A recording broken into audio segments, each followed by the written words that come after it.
যারা কোরআন পড়িতে জানেন দেখবেন কোরআনের 1 নম্বর সূরা আছে।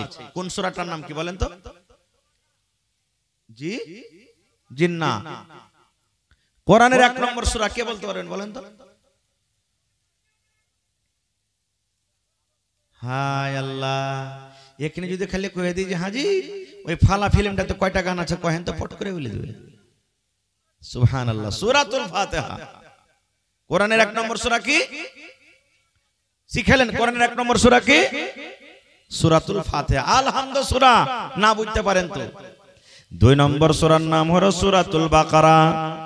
আল্লাহ রাব্বুল আলামিন সূরাতুল বাকারার প্রথম আয়াতে কোরআন কি জিনিস, কোরআন কাকে বলে, কোরআনের পরিচয় দিয়ে দিলেন।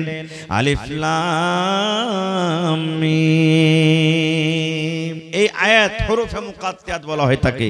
এগুলার মানে কিন্তু আল্লাহ রাসূল বলে যাননি, কোন মুফাসসিরও করেননি, শুধু বলেছেন আল্লাহু আলামু বিমুরাদিহি। এদের মানে কি আল্লাহ ছাড়া কেউ জানে না। এবার 2 নম্বর আয়াত আল্লাহ বলেন যালিকাল কিতাবু লা রাইবা ফীহি।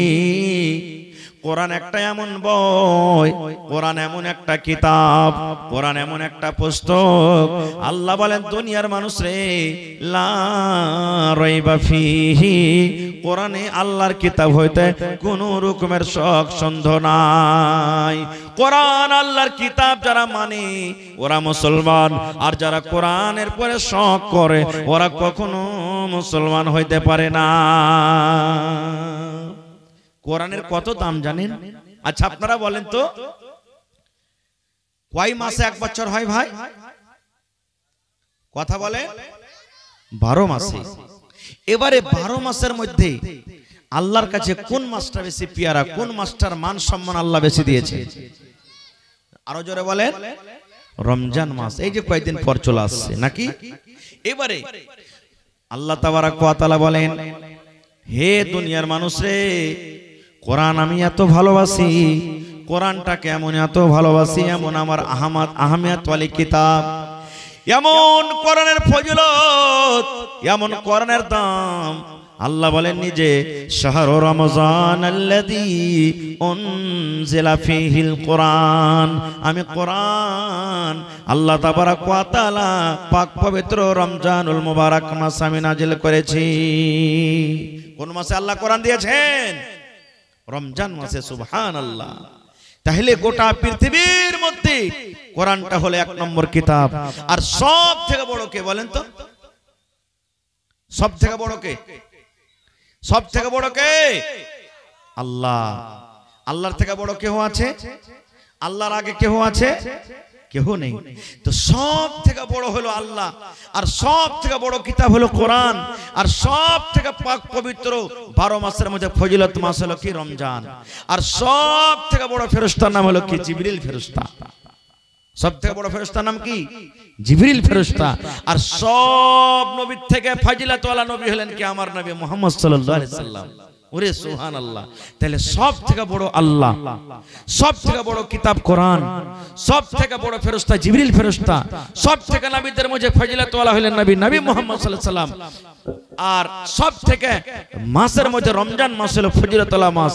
এতটি ফজিলত ওয়ালা সুবহানাল্লাহ, আল্লাহ তাবারাক ওয়া তাআলা রমজান মাসে কোরআন দিয়েছেন। তাহলে বুঝতে হবে কোরআনটা কি জিনিস। আল্লাহুস সামাদ। কোরআনটা কি জিনিস? এবার আরেকটা কথা বলি, কোরআনে একটা আছে সূরাতুল কদর।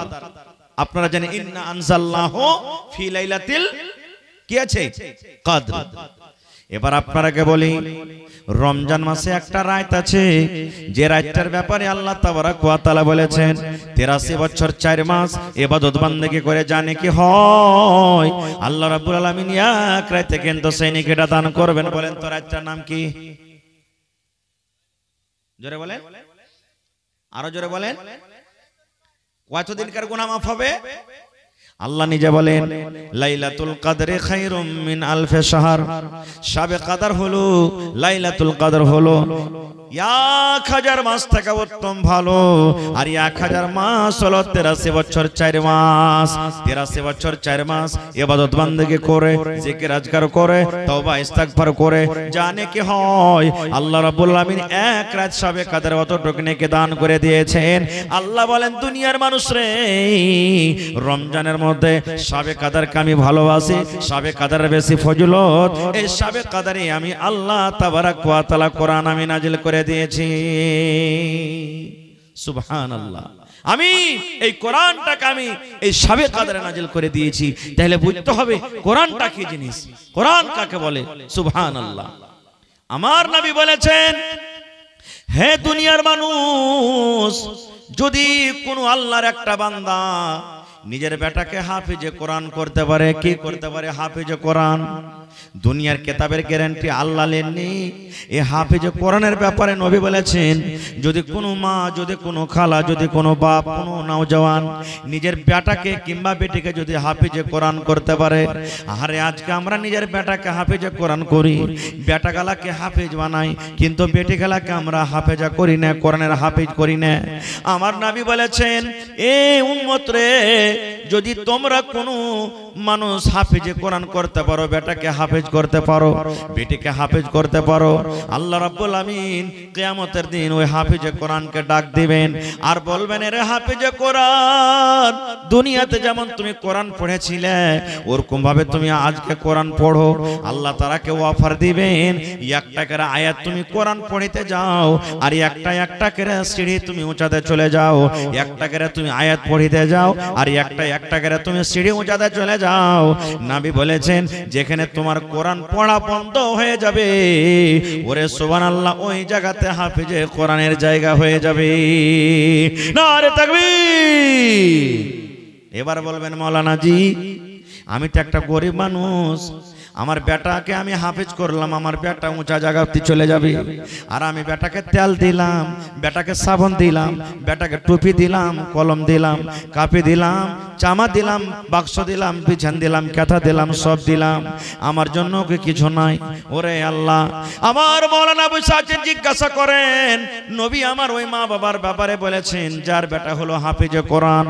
নবী আমার ওই মা বাবার ব্যাপারে বলেছেন, এই হাফিজে কোরআনের মা বাপ তোমরা চিন্তা করো না, আল্লাহ রাব্বুল আমিন কিয়ামতের দিন হাফিজে কোরআনের মা বাবাকে আল্লাহ সোনার চেয়ারে, সোনার কুরসিতে বসতে দিবেন, সোনার কুরসিতে বসতে দিবেন, সোনার চেয়ারে বসতে দিবেন, এবং তার মাথাতে তাজ দেওয়া হবে, কিসের? সোনা এবং চাঁদির তাজ।